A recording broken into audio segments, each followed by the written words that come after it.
सोने का पिंजरा नहीं, मैं अपनी बेटी को उड़ने के लिए खुला आसमान देना चाहती हूँ। रेखा खिड़की के पास खड़े होकर नीले खुले आसमान में चिड़ियों को उड़ते हुए निहार रही थी। कभी उसने भी इस खुले आसमान में उड़ने के सपने बुने थे। कल सुबह मुझे जरूरी काम से जाना है, नाश्ता जल्दी बना देना। सुमित की आवाज़ सुनकर वो अपने ख्यालों से बाहर आई। जी अच्छा, रेखा बोली। इतना कहकर सुमित कमरे से बाहर चला गया। न रेखा ने ये जानने की चेष्टा की कि ऐसा क्या जरूरी काम है, ना ही सुमित ने बताने की जहमत की। रेखा बिस्तर पर लेटे लेटे सोचने लगी, ऐसा क्यों होता है? क्यों किसी अनजान के साथ सारा जीवन गुजारने के लिए मजबूर होना पड़ता है? सुमित से उसकी शादी हुए बरसों बीत गए, पर वो अभी तक सुमित को दिल से अपना नहीं पाई थी, जबकि उसमें कोई ऐब भी नहीं था। वो उसका और बेटी राशि का वैसा ही ख्याल रखता जैसा एक पति और पिता को रखना चाहिए। ये सब सोचते सोचते न जाने उसकी आंख कब लग गई। सुबह तड़के उठकर वो नाश्ता तैयार करने लगी कि सुमित की आवाज़ आई। रेखा, नाश्ता कहाँ है? कहा था ना जरूरी काम से जल्दी जाना है। बस ला रही हूँ, रेखा बोली। तुमसे कोई काम समय पर नहीं होता, न जाने कौन सी दुनिया में खोई रहती हो। सुमित बड़बड़ाता हुआ चला गया। मम्मी, मेरा नाश्ता अभी लाई। रेखा ने आंखों में आए हुए आंसू छुपा लिए। अपने आंसू छुपाने की कला तो रेखा ने इस घर में आते ही सीख ली थी। मम्मी, मुझे स्कूटी चाहिए, आप पापा से बात कर लेना। नाश्ता करते करते राशि बोली। क्यों? रेखा ने पूछा। मेरा कॉलेज खत्म होने वाला है और मुझे कॉम्पिटिटिव एग्ज़ाम की तैयारी करनी है।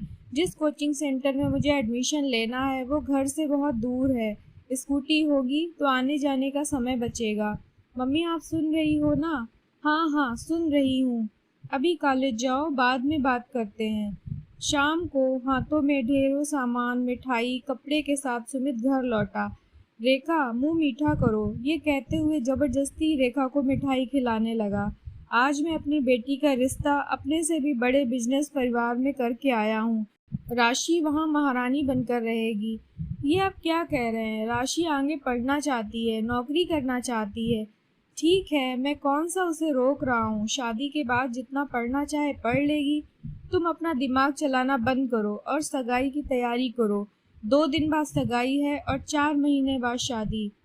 एक बार फिर इतिहास अपने को दोहरा रहा था। रेखा फिर अपने आप को हारा हुआ महसूस कर रही थी। राशि में वो अपनी छवि देखती हुई अतीत के गलियारों में चली गई। 12वीं फर्स्ट डिवीजन में पास करने के बाद रेखा कॉलेज जाने के सपने देखने लगी थी।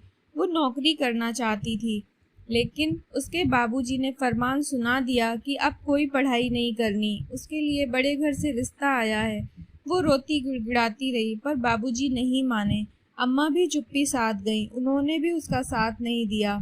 अम्मा से ही सीखा था अपनी खुशियों और इच्छाओं से समझौता करना, पति के हर निर्णय को सिर झुकाकर मान लेना। सुमित से शादी के बाद वो शहर आ गई, जहाँ उसे आलीशान घर, नौकर चाकर, गाड़ी, सब कुछ मिला। बस छीन ली गई उससे उसकी आज़ादी और इच्छाएं। मेरी अम्मा ने मेरा साथ नहीं दिया, पर मैं अपनी बेटी का साथ जरूर दूंगी। उसको वो खुला आसमान दूंगी जिसकी वो हकदार है। मन ही मन रेखा दृढ़ निश्चय कर चुकी थी।